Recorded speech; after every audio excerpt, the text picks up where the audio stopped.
Сәлем достар, менің арнама қош келдіңіздер. Менімен бірге болыңыздар. Бүгін сіздерге қаттама нанның рецептімен бөлісетін боламын. Қаттама нандарымыз осындай әдемі қытырлақ, қып-қызыл, слоеный болып шығады. Ол үшін бізге су, тұз, електен өткізілген ұн қажет болады. Суымызды аз-аздан құя отырып, өте жұмсақ емес, өте қатты емес, орташа қамыр илейтін боламыз. Қамырымыз дайын болғанша аз-аздан суымызды құйып отырамыз.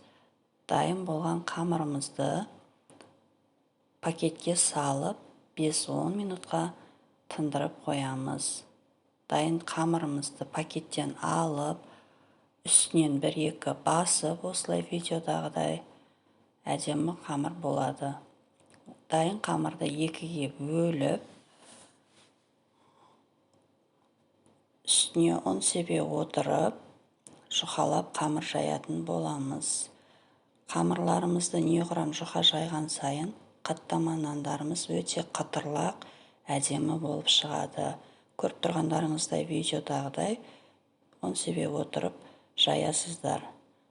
Ұн сеппесеңіздер жабысып қалуы мүмкін. Міне қамырымыз дайын болды. Мен алдын ала ертіп қойған майымды осылай щетканың көмегіменен, кисточканы болмаса қолдарыңызбен жақсаңыздар да болады, майымызды жағып шығамыз. Содан соң шетінен орап, тығыздап орасаңыздар, қаттама нандарыңыз арасы слоеный болып шығады. Міне дайын болды біздің қамырымыз. Осылайынан пакетке салып, дөңгелетіп қойсаңыздар болады мен сияқты. Дайын болған қамырды менің формам 26 сантиметрлік табам. Соған лайықты етіп, кішкентайдан кесіп аламыз. Міне менің бір суала қамырымнан осындай 5 бөлік қамыр шықты. Енді үстінен оқтаумен баса отырып, формаларыңызға лайықты етіп қамырды жайып аласыздар. Мен өзімнің формама лайықты етіп қамыр осылай жайып шықтым.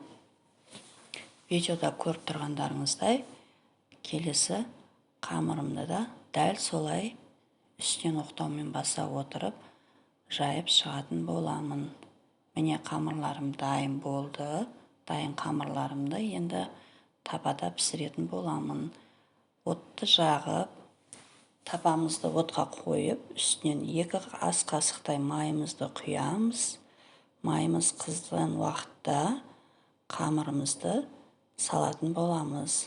Қамырымыздың үстінен осылай басып қойыңыздар, әйтпесе орталары көтеріліп кетуі мүмкін. Міне 2 бетін ауыстыра отырып дайын болды қаттамамыз. Осылайынан пісіріп аласыздар. Менімен болғандарыңызға рахмет. Ас болсын. Каналыма тіркеліп кетіңіздер.